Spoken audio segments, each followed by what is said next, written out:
Gamers and gentlefolk, hello and welcome back to the channel. I'm going to be your host, The Sound, and this evening I am excited to bring a Division B East matchup. We're going to be taking a look at CM Daybreak taking on Gen.M Esports in a best-of-3 series.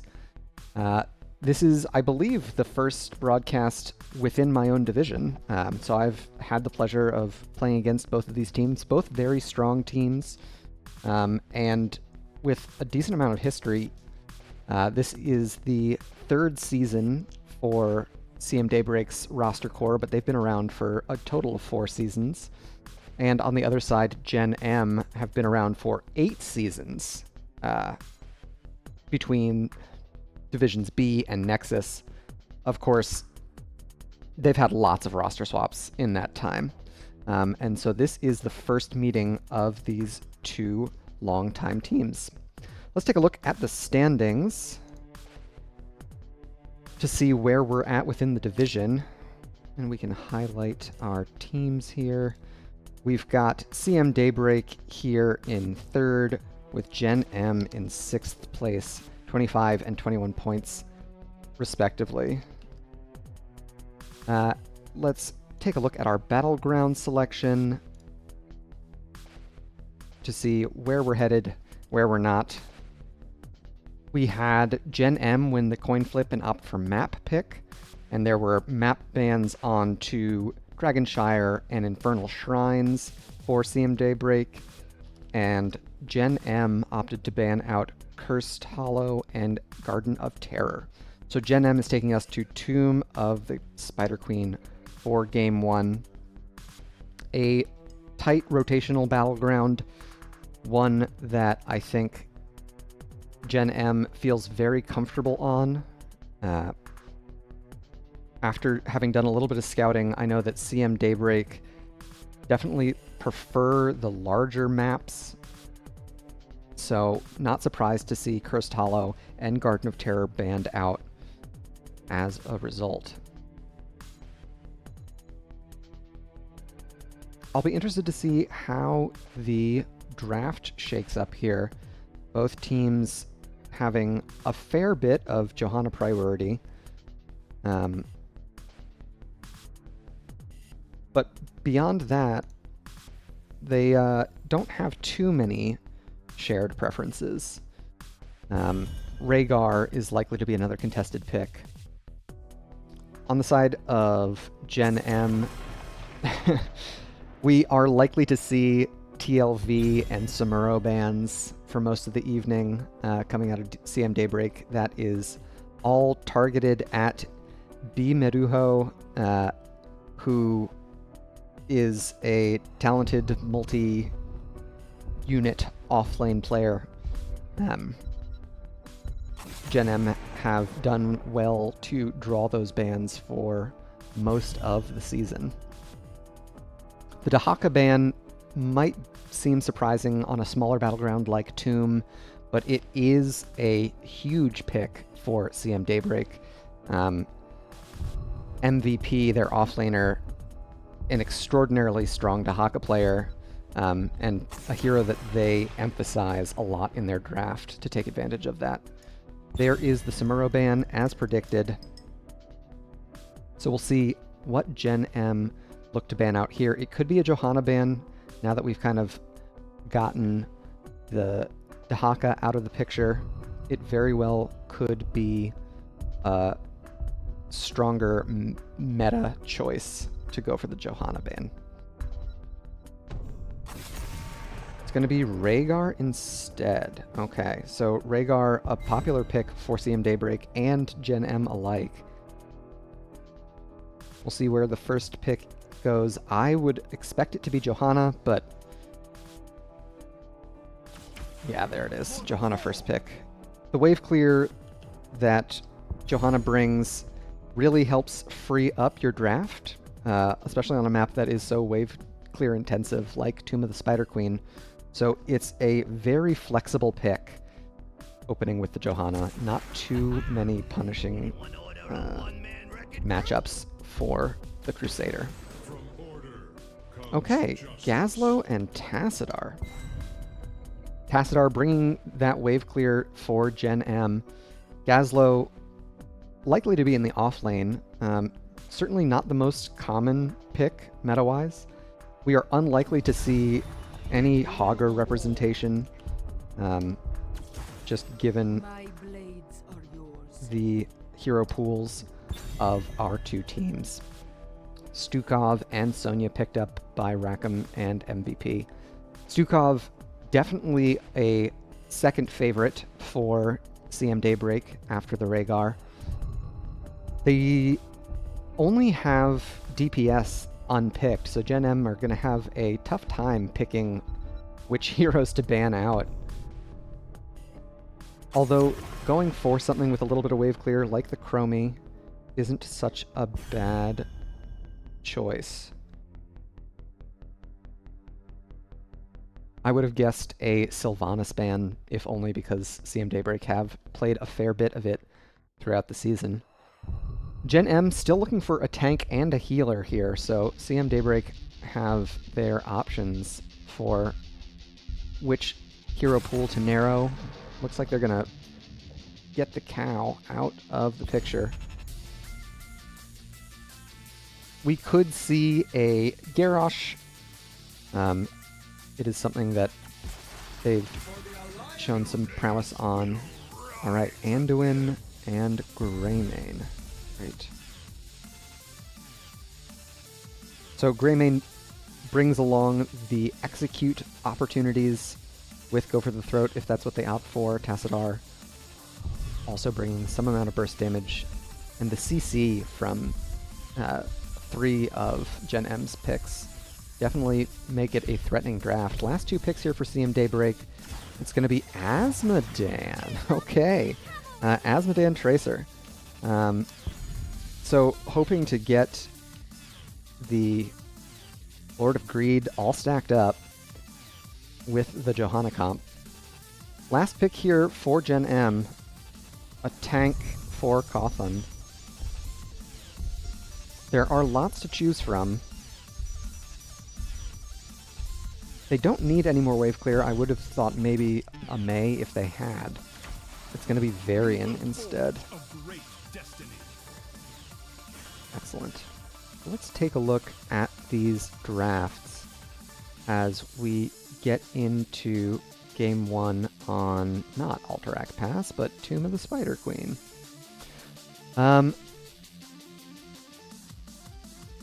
Johanna Stukov. The Stukov does not have a lot of setup with the Johanna.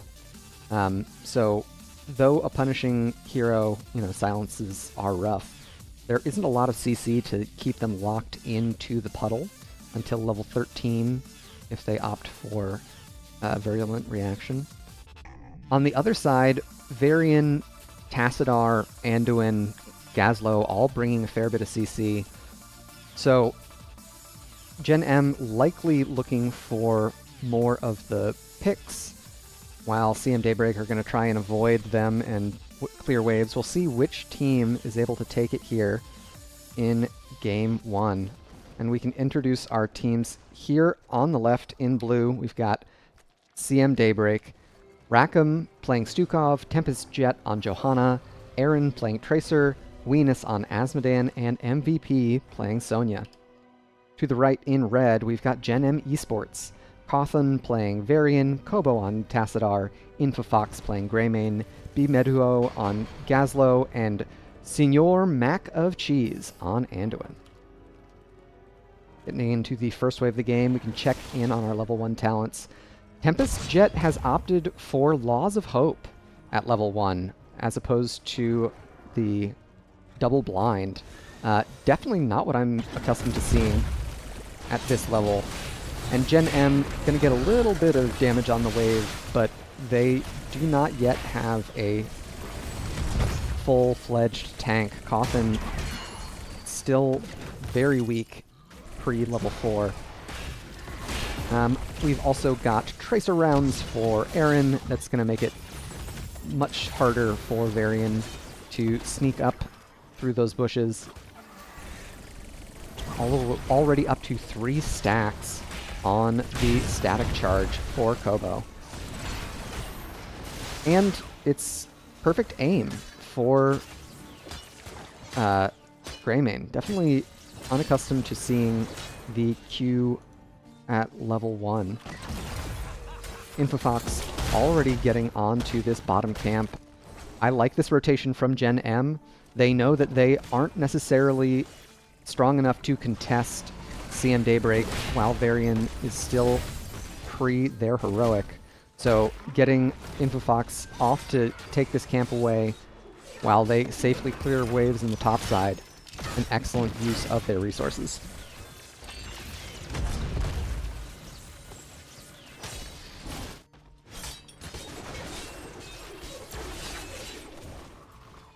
Looks like we've got a rotation down from Aaron and Venus.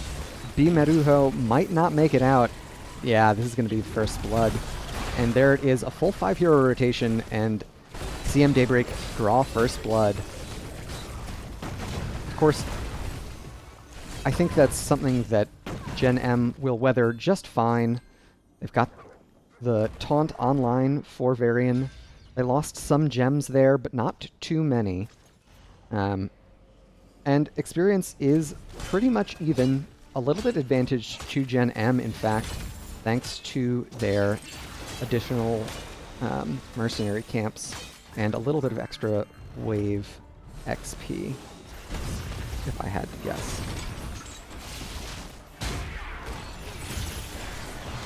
Gen.M have already banked 24. There's the first taunt. Okay, Johanna still has the trait available and will get out alive. Venus taking a whole lot of damage here. There's the cleanup. Oh, but Johanna finishes Condemn. Or, I'm sorry, not Condemn. Oh, Infofox over the wall! Are they gonna stick in here? They get the taunt onto Aaron. Aaron was able to pick up some of those gems. This is a huge momentum shift in favor of Gen.M, and Infofox takes out Aaron, disrespecting the Greymane auto attack damage. So front wall going down on the side of CM Daybreak. 4 quick takedowns for Gen.M. That is pretty big. But as I mentioned, Subdue completed at level 4 for Tempest Jet. It's a pretty big power spike. It's not a quest that you ever expect to finish. So yeah, Johanna now has a lot more threat of CC. Oh, Tempest Jet caught on the wrong side of the Tassadar wall. Infofox getting a little bit ahead of the team, but Senor Mac of Cheese able to pick them out of trouble. Aaron unable to seal the deal with Infofox with their pulse bomb just now coming off cooldown. Finishing charge? How would you say that? Anyway. There's the taunt onto Aaron. Kobo will get the turn in, and this will be first objective going over to Gen.M. Level 7s on both sides.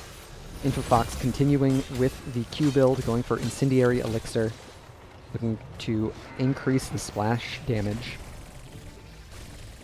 We've also got Sleight of Hand, Pulse Generator, nothing too out of the ordinary.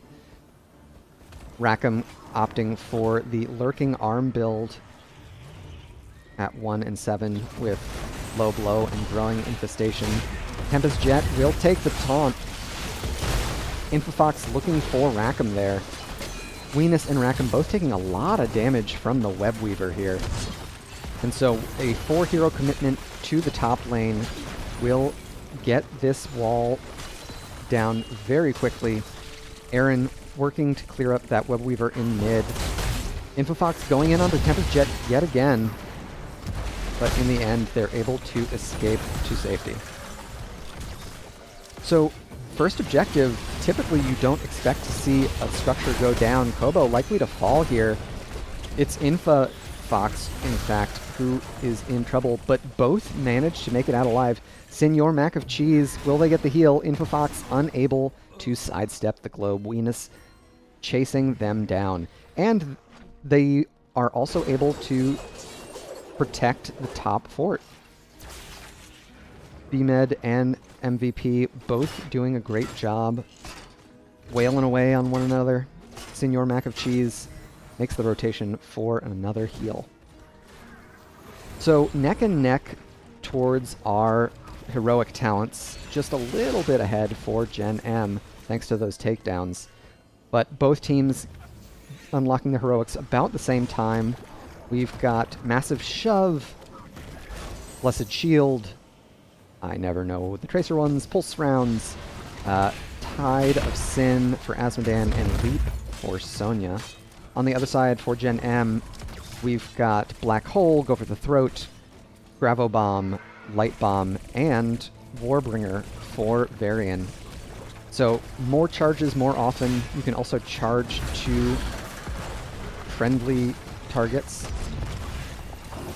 Top wave got pushed out by Gen.M, so they're able to secure first fort of the game. And they're doing a great job goaltending this bottom turn in here. Most of the gems for CM Daybreak live on the Sonya, but it's the Light Bomb follow-up. Oh my gosh. The Blessed Shield was huge, but in the end, Gen.M get the kills. Rackham falling very low. Weenus on the top side here, getting chased down. BMed will finish them off. Fox unable to connect the last cocktail with MVP. So most of the gems for CM Daybreak do make it out alive. MVP was able to save their leap to use defensively. And that engagement looked fantastic. I thought that Blessed Shield from Tempest Jet was going to net what they needed, but in the end, Senor Mac of Cheese was able to make the counter engage with the Light Bomb. Really well played from the Anduin. So mid-fort will go down here as the next Web Weepers spawn for Gen.M. And we'll see, it looks like mid-keep is their main target. They've grouped up as 5 here. Weenus caught outside with the Force Wall.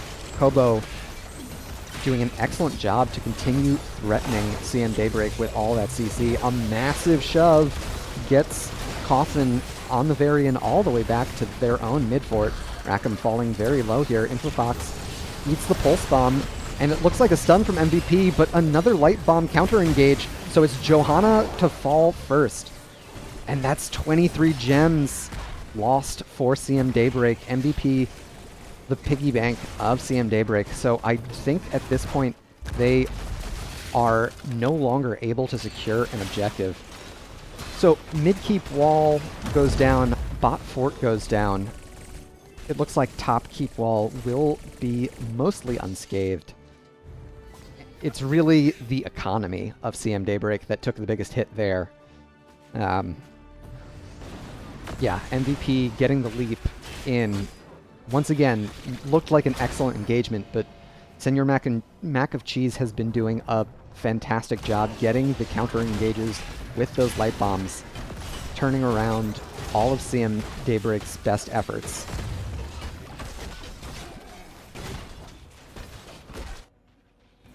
So CM Daybreak have enough in their pockets to net a Web Weaver. Gen.M are going to have a long time to wait before that is true. Coffin interrupted.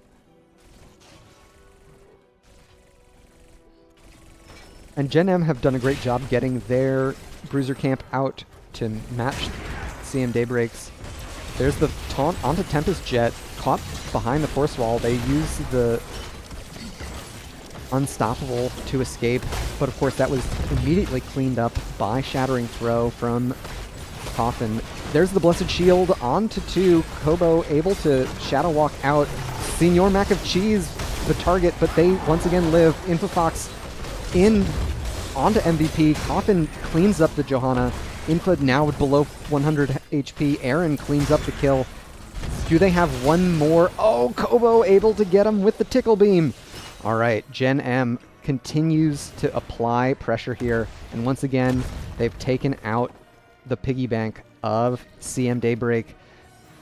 The economy continues to take a hit,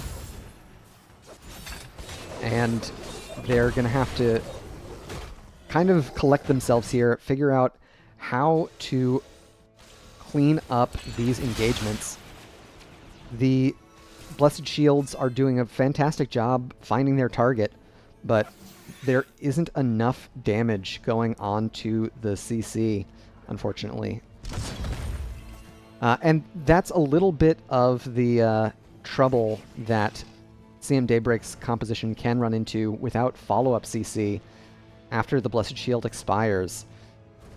Gen.M have been doing a great job escaping. Of course, that is all the easier for Kobo with Shadow Walk at level 13. And Gen.M have already unlocked their next talent here. We've got Banner of Dalaran, Static Thermal Lance is the percent damage. Oh, Eager Wolf. So additional attack speed for Infofox there. Arc Reactor, I think that's pretty typical. Yeah, it's the 3 little turrets. And last but not least, Renew. Alright, so Senor Mac of Cheese does not have a second charge of Leap of Faith available. And there's another Webweaver phase secured for Gen.M. Queenus has finished off the 400 stacks of Annihilation, so they are fully scaled for the Asmodan. Still looking for level 16s, and they've done a great job prepping mid and bot wave, or, you know, stopping Gen.M from prepping those waves. Gen.M committing with all 5 heroes to top lane. Tempest Jet eats the taunt. There's, oh my god, so much damage! Oh, a little bit of diligence from Tempest Jet, able to survive there using the single moment of Unstoppable. But they go back in, they no longer have their trait available. There's the complete of level 1. Infofox goes in and cleans up the kill. It looks like we've got Coffin on the top side taking down Aaron. MVP trying to spin through and find these kills. Coffin falling very low here. So 2 for 1 in favor of Gen.M, and mid keep is taking so much damage. MVP will fall to Kobo. That psionic storm that spawns on the shock ray, able to do the last bit of damage there. And so all keeps now have fallen on the side of CM Daybreak. Gen.M are running a clinic here on Tomb of the Spider Queen. A almost 2-level lead, 14-5 in takedowns. They, of course, have run out of gems, so they won't have another opportunity for an objective for quite some time. And we've got 2 catapults building up here on the bot side of the map. CM Daybreak immediately running towards boss here to make sure that Gen.M aren't on it. I like what Gen.M are doing here. They're applying map pressure in bot lane and mid lane to help cover what I assume will be their next move onto boss. And these camps are going to buy them a lot of room. Tempest Jet alone here in top, with the rest of Gen.M rotating in. They're going to have to bounce. Tempest Jet eats the damage from Kobo once again. The Unstoppable, but BMed is here. Oh my gosh. Tempest Jet goes down. Aaron eats the second charge of Go for the Throat. Infofox unable to finish off the Tracer there. But there's the charge onto Aaron. A great shove from Rackham will save Tracer. Weenus taking a lot of damage, and it's Aaron to fall first. Weenus likely to fall here as well. Kobo shadow walking after them. And here we are onto the core. Storm Talents in their hands. There's the leap onto 3. Kobo falling low. But once again, Senior Mac and Cheese is here for the defense. MVP will fall The core not long for this world either, and that's going to be game 1 going over to Gen.M Esports. GG and well played to the away team. So a fantastic showing from Gen.M there in game 1. They looked extraordinarily comfortable on their map pick. Not surprised that they went for map pick given how strong they looked on Tomb of the Spider Queen there. Let's take a look at our post-game stats to see how everyone did. Top damage for Kobo, almost 69,000, which would have been nice. Weenus, unfortunately, unable to match that level of damage, only getting up to 41k there. And the experience, of course, definitely favoring the side of Gen.M thanks to all of their takedowns. Kobo, in fact, contributing more of the experience than their offlaner. So that's a bit of an interesting moment. And Asmodan top experience, not too surprising given his Demon Lieutenant trait. Taking a look at our builds. MVP opting for a Spin Leap Hybrid. Typically for Sonya, I think you see a lot of Slam Leap or Spin Wrath. So a little bit of a hybrid there from MVP. We saw Cawthon getting a lot of value out of their level 13 Shattering Throw, putting additional pressure onto Tempest Jet. I have to think the double blinds at 1 and Holy Renewal at 16 might have served CM Daybreak a little bit better. Of course, that wouldn't have stopped the Tassadar damage, and that was where most of the money was being made. Phenomenal game 1. All right, so let's head back to our Battleground selection as our teams think through where they're interested in going for game 2. For all those who tuned in midway through game 1, welcome. Happy to have you here. Taking a look at Division B East. This is a best of 3, of course, for any who are unfamiliar. And it's the currently 3rd place CM Daybreak going up against the 6th place Gen.M. Of course, I think it's only 4 or 5 points that separate these two teams. So saying 3rd and 6th does not tell the full story there. Yeah, it is in fact just a 4-point difference between Gen.M and CM Daybreak. So if Gen.M are able to pick up a win here in game 2, they will surpass CM Daybreak, becoming 3rd themselves. I think. It depends on tiebreakers, and smarter folks have the answers, I'm sure.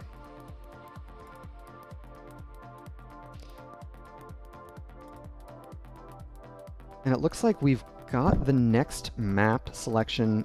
Once again, we've got CM Daybreak opting for first pick. So Gen.M continue with their map selection, this time taking us to Volskaya Foundry.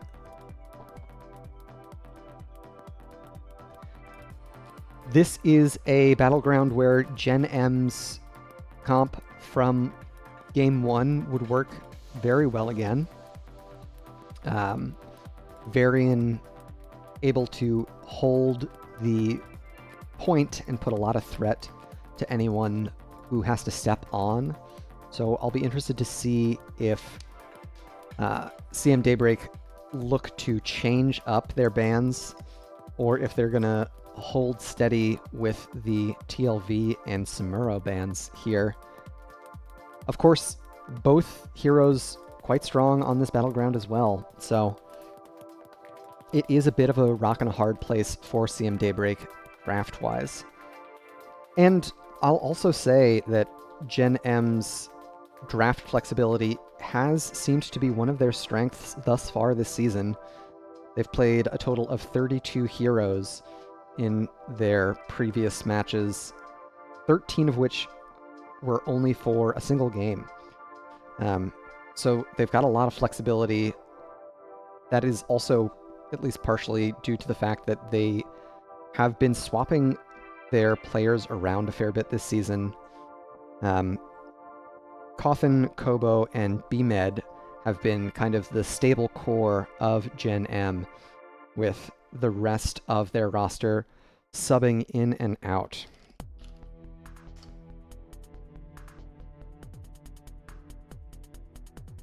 On the side of CM Daybreak, I understand wanting to control the Johanna pick and picking it first there, but it doesn't look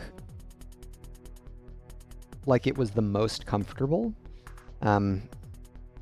Perhaps the late pick Varian for Coffin was the special sauce that changed the draft around. The pairing of Varian and Tassadar definitely was very punishing. So let's get into the draft for Game 2 here and take a look to see how our teams are going to adjust, if at all.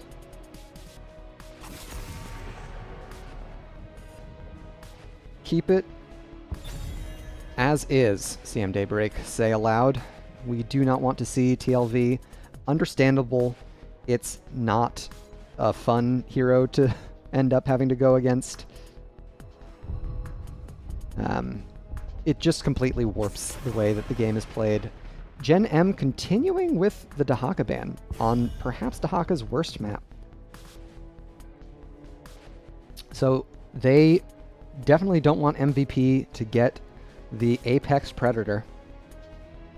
I think it is the most picked hero for CM Daybreak thus far this season, so I can understand sticking with the scouting, but I would be surprised if CM Daybreak opted for Dahaka on Volskaya. Smurro banned out again.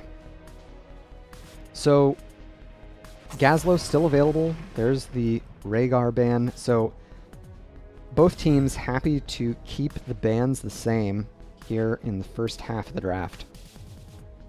Last game, it was first pick Johanna. We'll see if CM Daybreak want to change that up. If it ain't broke, don't fix it, I guess. I'll let you fine viewers decide if it was broken in the first place. Did we enter a time machine? It seems as though we've gone to the past, and the draft is just repeating. If so, it would be Stukov Sonya. Instead, we're going to get the Li Ming. Okay. Asmodan, not as popular, perhaps, outside of Tomb of the Spider Queen.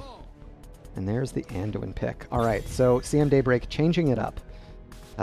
Not surprised to see them pick away the Anduin. Senor Mac of Cheese performed extraordinarily well on the hero in Game 1.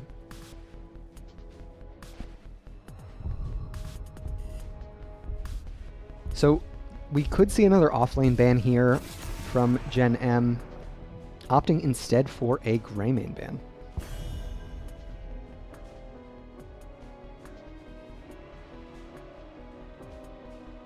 Perhaps that betrays a beefier front line, something like a Diablo, not wanting to deal with the Cursed Bullet. And of course, all of the front line still missing from... Or, I'm sorry, both tank and healer missing for Gen.M, so it's going to be the Stukov ban. So slightly different bans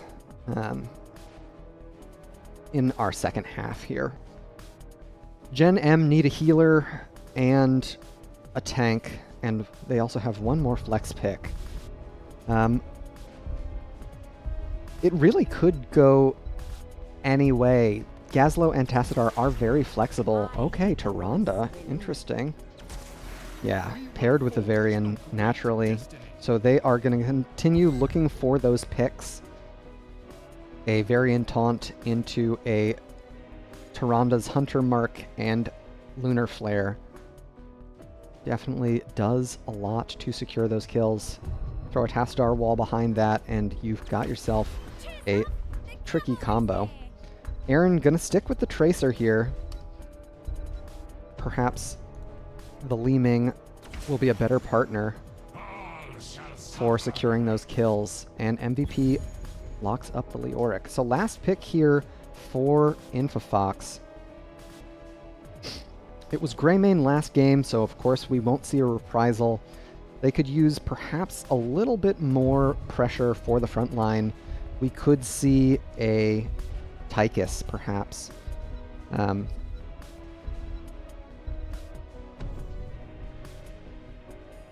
It's going to be Zul'jin instead. How could I forget Zul'jin on everyone's favorite Zul'jin map, Volskaya Foundry? A bit of a tech pick. Able to stack on the Protector if you lose the objective, so losing an objective is in fact not that big a deal. So heavy scaling on the side of Gen.M. Gazlo with Bomb Toss at level 20, Zul'jin with his baseline. You want Axe Quest. Varian scaling very well into the late game with Glory to the Alliance. Of course, Leoric, no stranger to scaling. Silence and Tomb, very powerful. Tracer also, with her scaling, gets pretty serious. Gen.M have everything to play for here in Game 2. They could secure the domination and therefore the third place in the division. We'll see if they're able to lock it up here. Of course, we've got CM Daybreak looking to bring us to a Game 3. They'll have something to say about Gen.M's likely takedowns. We've got Rackham on Anduin, MVP on Leoric, Aaron playing Tracer, Venus on Li Ming, and Tempest Jet playing Johanna. To the right in red, we've got Gen.M, Infofox on Zul'jin, B. Meruho on Gazlo, Cawthon playing Varian, Senor Mac of Cheese on Tyrande, and Kobo playing Tassadar. Level 1 talents, we can check in. Kobo eating a whole lot of damage there from a quick combo from Venus. You can see they've got spell armor up thanks to their level 1 force armor. Infofox has opted for recklessness at level 1. And once again, Gen.M playing the early game safe with Cawthon still weak before the level 4 power spike. Aaron doing a little bit to cut off rotations here. Venus doing their best as well, throwing some damage in the rotational path. Checking in on bot lane, B-Med putting a little bit of pressure here onto MVP. 1 minute on the clock means that all camps are up. Cawthon once again opting for Lion's Maw, trying to get additional CC on their Lion's Fang. CM Daybreak right on time with their first turret camp. It looks like we've got Gen.M getting aggressive and taking the heal camp first. This is pretty bold with a pre-4 Varian, but they're able to sneak it thanks to their fast grab. Infofox playing pretty dangerously with their trait, but if you don't, then you'll never get stacked, I've been led to believe. Speaking of, they are already up to 2 stacks here. That means at least 10 auto attacks have landed. Senor Mac of Cheese eats the full combo from Venus.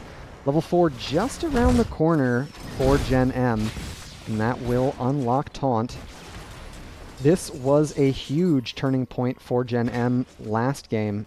We'll see if they're able to make as much of this Varian power spike in Game 2 here.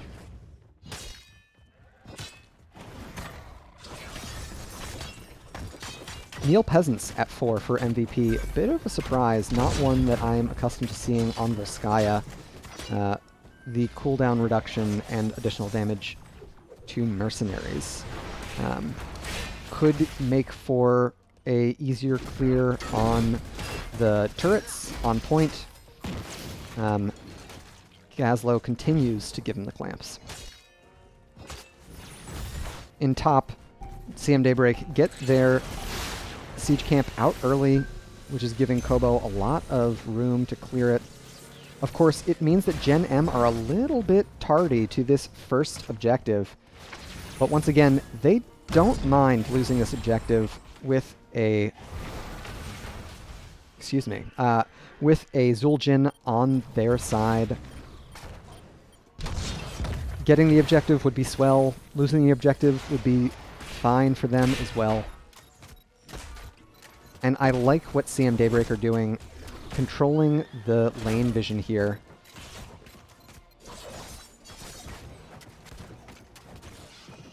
So both teams trading a little bit of early objective progress, both around 35% now. Level 7's online for both teams. Coffin taking a lot of damage here. They do not have the Leap of Faith anymore. They'll drop the Biotic Emitter, and Tempest Jet able to just get onto the correct side of the Force Wall. Kobo has been absolutely deadly with those thus far this series, and Tempest Jet, I think, is going to have to play a little bit more cautiously to make sure that they don't run afoul of them. Coffin is tapped up, and MVP caught behind Force Wall. A great Leap of Faith from Rackham will get Leoric out of the pickle. A huge Lunar Flare onto 3. Infofox able to land a few more autos there, up to 6 stacks on You Want Axe. Slight experience lead for Gen.M. We've got B-Med soaking up in bot lane, so this is 5v4 for a time. A lot of damage onto Tempest Jet. Infofox eats the Pulse Bomb.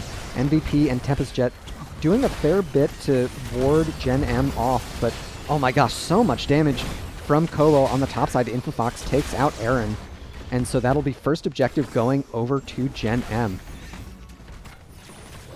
It means Zul'jin can't stack, but, you know, it's still pretty happy. You're still pretty happy if you're Gen.M. And they've got a pretty classic put one in and send the other 4 to siege somewhere else approach. They're pretty far ahead now towards their Storm talents, and that's thanks largely to the additional minion XP that they've got. B-Med doing a great job picking up all the experience that they can. Tempest Jet looking for the rotation. Weenus caught by the taunt. There's another great Leap of Faith. Kobo chased down by Aaron gives the first reset to Weenus. So in the end, Gen.M get the wall of top fort here, but they lose Kobo in the process. B-Med just walking around with MVP. Not as much dancing out of the robot as one would hope for, but so it goes. And we've got heroics on both sides. Alright, so we've got Tazdingo. Oh, Coffin looks to be the target here. There's the... Oh, this time it's Tempest Jet who's in trouble. They will fall. Unkillable popped. Rackham is going to be able to escape. Infofox trying to chase, but unable to connect. So Gen.M will take the consolation prize of the Biotic Emitter. So we were talking about heroics. It's Tazdingo, Gravo. We saw Coffin change their level 10, this time going for Shield Wall. Got a lot of value in that last team fight. Also Starfall and Black Hole on the other side. Light Bomb and Tomb. Pulse Rounds once again. Disintegrate and Blessed Shield. So Weenus going for the Orb talents at level 4 and 7. Those are typically paired at level 13 with Glass Cannon.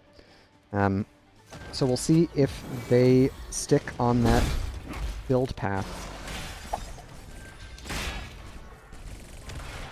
A relatively low takedown game thus far, just 2-1. Here's a rotation in onto B-Med. It looks like the Entomb was committed, but Gazlo able to make it out alive with a self-peeling Bravo. Aaron continues to chase Kobo down on the right side here. but in the end, Tracer unable to secure the kill. Checking in on mid lane, Coffin finds Venus. Oh my gosh, Kobo already had the Psionic Storm under the Ming. And they are trucking towards their level 13s now. Gen.M definitely trying to put an exclamation mark on this series and secure the domination win. Alright, level 13's Coffin gets the taunt here onto Aaron. Tempest Jet does not connect with the Blessed Shield. That's a big cooldown to be missing. And Gen.M are going to get to stick on this fort for a little bit longer. Top fort will go down here right before second objective spawns. Coffin finishing out their Lion's Maw level 1 quest. It's a big power spike for Varian. Their Lion's Fang now slowing at up to 50% as opposed to the baseline 25. So I'll be interested to see how Gen.M approach this next objective phase. Likewise for CM Daybreak. We still have both offlaners down in bot lane. But it looks like MVP is making the rotation up. I believe they showed on the minion wave. Looking for a Blessed Shield, perhaps. Tempest Jet eats a lot of damage from Kobo there. And it is the Glass Cannon from Venus. All 5 heroes have arrived on both sides. Coffin continues to put pressure onto Tempest Jet here. Infofox eats the Pulse Bomb. Tempest Jet falling low. Looks like the lane vision is not where Gen.M would like it, so they do not continue chasing. Infofox continues to eat those orbs from Venus. CM Daybreak have not used any of their heroics yet. Of course, neither have Gen.M. This slow, patient game is not in Daybreak's favor, of course. They are going to pick up the Biotic Emitter here, but I don't know if they're going to get a chance to contest here. Tempest Jet unwilling to throw the Blessed Shield still. Even talent tier fight, this could be big. There's the Entomb onto Infofox. They pop the Unkillable extremely early. A massive Gravo catches all of CM Daybreak. That's 3 kills. Venus on the top side, the sole survivor, but I don't think the Glass Cannon Li Ming is going to make it out of this one. Varian able to slow their retreat, and it is a 5-hero wipe for Gen.M. That'll secure the Protector and their level 16 talents. I'm interested to see if they just push for the keep here. I think that's a great play for them. With a full team wipe, I think it's a great opportunity to get a lot of siege done here. Honestly, I would put another in the Protector as well. I don't think Coffin is doing as much damage to the wall as Varian as they would as the Gunner. This is a tough defense for CM Daybreak to make. 4v4 now. Anything strange on 16? I think the strangest thing is that we have 2 people who have yet to pick their 16. MVP gets hit with another shock ray there.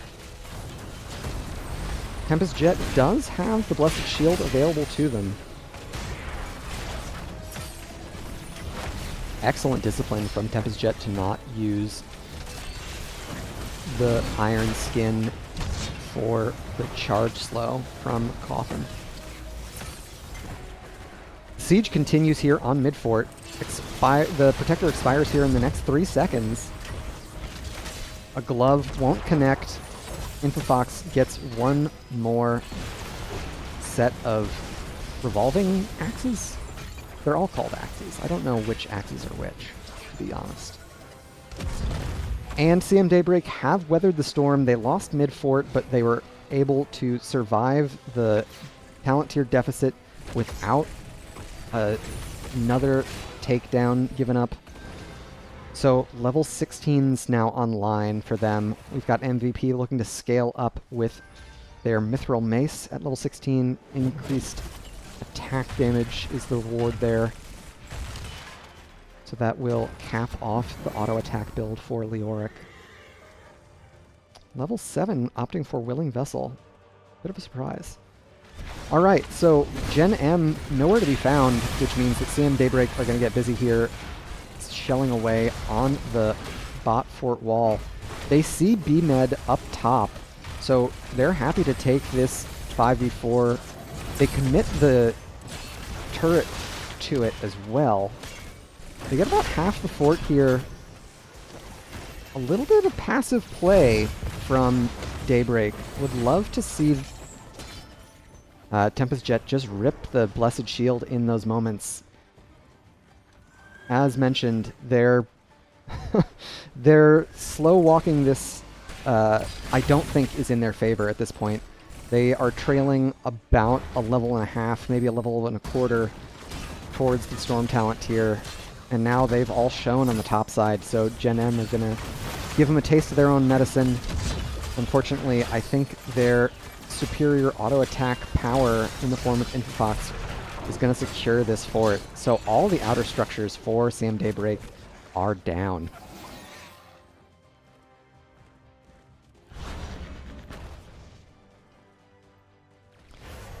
Everybody's favorite part of Volskaya, the part where there's nothing to do, because the team that's winning has too great a distance to safety to go pressure a keep, and the team that is losing doesn't want to venture out lest they lose any members. But the doldrums last no longer. We're headed to a third objective phase. Protector C in bot lane. I think all of Gen.M showed in top lane, so CM Daybreak might take the opportunity to put a little bit more damage on the bot fort.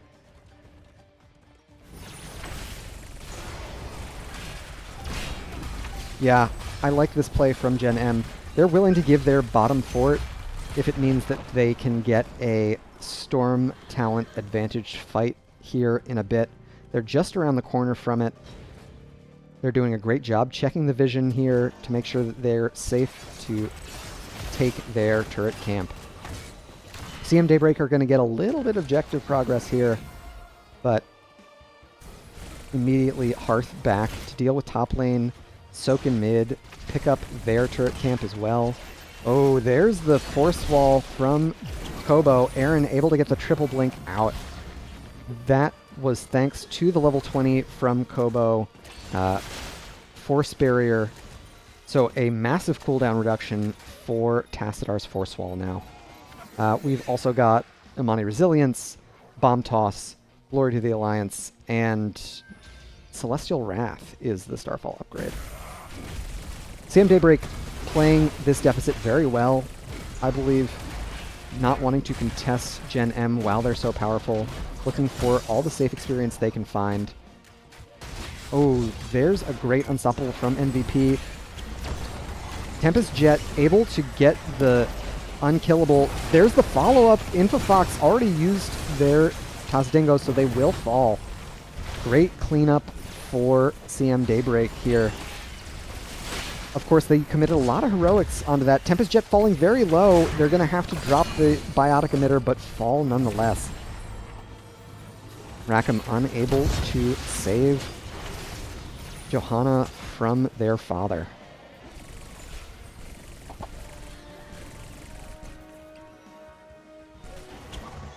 So that's a big set of takedown, or that was a big takedown for Daybreak to get, but losing the Johanna makes it pretty difficult. Weenus, oh no, gets dismounted here, is able to blink out. They get the taunt onto Aaron. That'll draw the last charge of Leap of Faith for Rackham. No more cleanses available for CM Daybreak.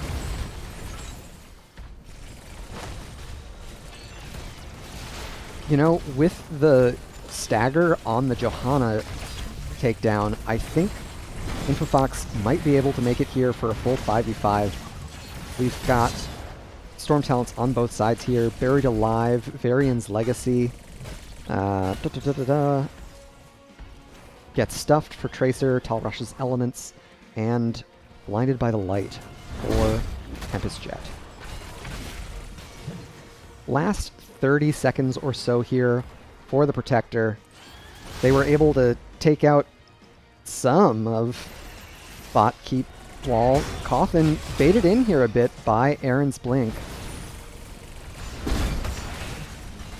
And Gen.M happy to continue kiting back towards their structures. CM Daybreak, I don't think are doing a great job here. It's just they're getting so far from safety at this point. Yeah, an excellent recognition. They're going to back up here, try and tend to their lanes. We've got MVP cleaning up top. Of course, that could mean that Gen.M will get aggressive here, and they do. Seeing that Leoric in top lane is the green light for them to get busy here on the left side turret camp. But CM Daybreak responding in kind, these teams doing an excellent job trading advantages where they can. Recognizing that Gen.M were likely going for that turret, CM Daybreak opted for the biotic emitter there on the top side of the map. All right. And so the game continues. The periodic catapult pressure is definitely in Gen.M's favor. It's going to make it a lot harder for CM Daybreak to take longer fights. And Coffin has been doing a fantastic job staying alive there. Senor Mac and Cheese not doing too shabby to keep the team alive on to Rhonda. Coffin looks for the taunt onto Aaron. There's the pulse bomb. Lands onto Kobo there. Infofox falling low. Oh, unable to connect with the Entomb. Huge Gravo catches 3. MVP taking a lot of damage. There's another force barrier. Tempest Jet falling low. Aaron is low as well. And Coffin gets another taunt. Infofox continues to chase. That's another kill. This time on to Anduin. Aaron and Venus stay alive. So Infofox goes down once again, which is a shame, as that is the best siege damage that Gen.M have to apply pressure to these structures. Of course, Kobo brings a fair bit of damage themselves, and Gen.M have lots of siege generation tools between the Gazlo turrets and the Varian banners. MVP spawning here, so it's 3v4 now. But not a lot of damage here onto this mid keep. CM Daybreak weather the storm once again. So Gen.M keep getting these takedowns, but lo and behold, they're unable to turn them into any meaningful structure damage. We'll see how our teams approach this next objective phase. Honestly, in a 5v5, I'm not sure who's favored. If both sides play to their win conditions. Silence Entomb did not connect last fight, so that could be the difference maker here. Tempest Jet applying pressure to Coffin. MVP spooked in, so they do not have their unstoppable anymore. Aaron putting pressure here on Senor Mac and Cheese on the top side. So a quick 28% for Gen.M before CM Daybreak are able to get the first bit of channel themselves. A quick cleanup on the turret there.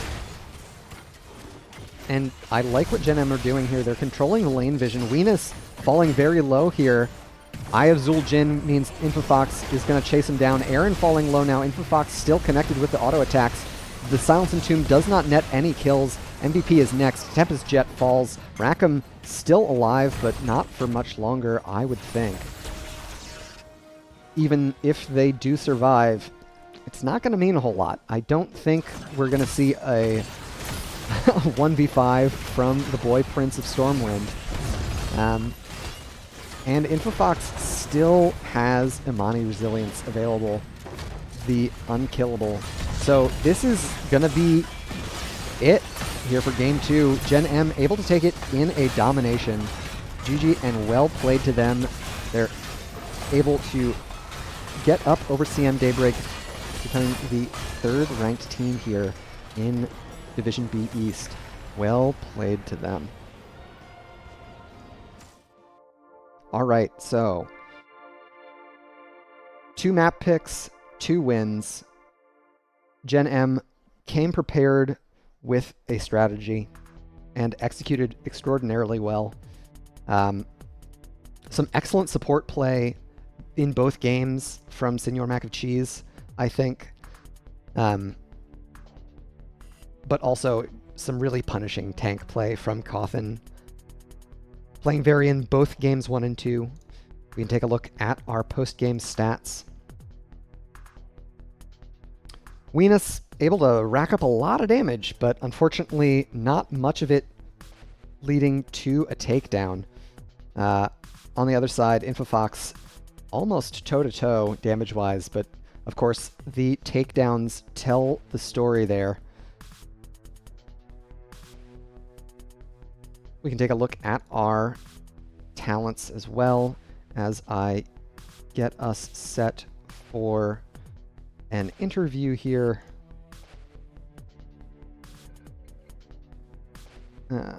And let's take a look at this. Alrighty. So a quick 2-0 for the side of Gen.M. They looked strong. It was very well played. And it looks like I'm going to be joined here by Senor Mac of Cheese for the interview. So let me get the last couple things set for that, and we'll head over there.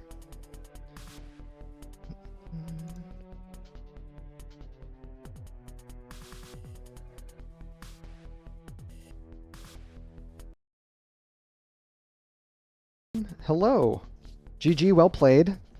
Thank you, thank you. How are you feeling after the domination? Was that an outcome y'all were expecting? That was a pretty clean win. We've played a lot of these guys before, or at least throughout the league. A lot of us have been here for a while, so there was definitely some names there, Weenus and a couple of others that we've seen before. So I think a lot of our kind of pick and play strategy was built around kind of the offlane and the healers. We kind of put those into a box and we got what we wanted out of those picks, and everything else just kind of slid into place after that. So yeah, the draft prep looked very clean. I was a little surprised to see the Dahaka ban game 2 on Volskaya, if only because there are no bushes, but I know how good MVP is on Dahaka. Yeah, he's had a lot of practice games on Dahaka up until this series, so we did a little bit of scouting and saw the play history and just opted to not even deal with it. So yeah, I can respect it. And, you know, having played up against it thus far this season, I can say from experience, he's pretty good. Yeah. How much of a boon do you folks think having BMed on your squad is for draft flexibility? Because you know that he's always going to draw those TLV and Samuro bans. Yeah, he definitely plays a very, so I mean, I used to be minion miner, so I'm used to kind of like the bruisery picks, so I'm still adjusting, but his picks really seem to put people off of just what to traditionally expect, and he kind of just stretches the offlaner all over the place. It's really fun to watch just those picks that you're not used to seeing a lot and executed pretty well. So I'd say he's a pretty substantial boon for us for sure. Awesome. All right, so we are halfway through the season now. With that win, I believe that puts y'all in 3rd place. Nice. Because you are now neck and neck points-wise with CM Daybreak, but of course, in the head-to-head, you just won. Although that might put Hot's dads in 3rd, because have you we're not going to do this tiebreaker math on air. I think we played them. Okay. I'm pretty sure we have. I'm gonna be completely honest. We've had a really hard time keeping our like top 5 roster in. A lot of us have had like work travel and other stuff. So in any given week, it's hard to predict which 5 are showing up. I noticed that as well. Yeah. How have y'all kind of weathered that challenge? A lot of us kind of flex between a couple of different roles. So I'm supposed to be the main healer, and I've really had trouble showing up lately. So yeah, we fortunately, Gen.M's got a pretty deep squad of whether it's off lane or healers or damage. We tend to fill those, and then kind of our standard dependent picks. Like I think Coffin and Kobo have been on almost every day, so we at least like we have them pretty consistently. So not that we want to take advantage of that, but there are some dependable factors for all of the chaos. Excellent. So. And a huge shout out to all the subs out there. Oh yes. You're all doing the Lord's work, so thank you very much. They really are. We have a pretty decent bench, I would say. A lot of these players arguably might be better than some of our mains. So. I know how that goes from personal experience. All right, I'm not going to keep talking your ear off. Before I let you go and celebrate with the team, any shout outs you want to give? Yeah, just shout out to the team, to the fans, and then obviously to our opponents for the great game and CM Daybreak. Thank you guys for showing up and giving us a good run here. Yeah, and always to you, the caster. It's always great to have a cast so we can go back and actually have some impartial feedback toward our gameplay. So be looking forward to watching that here soon. Awesome. Thank you. Well, that'll do it. Have a great night. Yeah, you too. Well played. See ya. All right, so that'll do it for the series. A very commanding performance from Gen.M, and you heard it from Senor Mac of Cheese. They've had some roster difficulties early in the season. If they're able to lock in here in the later half of the season, I would be surprised if they don't end up in the top 3 as we head into playoffs. I think that's going to do it for me here this evening. Before I sign off, I want to give some shout-outs as well. First and foremost, to all of you for tuning in. It wouldn't be a broadcast without an audience, and these teams love to have folks cheering them on. It's a fantastic community that we've got here in NGS, and we wouldn't have it without all of your participation, so thank you. Likewise, all of the volunteer staff of NGS, they're doing the Lord's work. We wouldn't have a league without them, so thank you to them as well. And last but not least, to all of the artists, programmers, and musicians whose work I feature here on the stream. It wouldn't look or sound anywhere near as good without their contributions. I've got links to their work below, as well as coming up here in a credit roll. Please do go check them out. They've got fantastic work. It's all Creative Commons licensed, so you can include it in your projects as well. Until next time, good luck and have fun out there. Peace and love.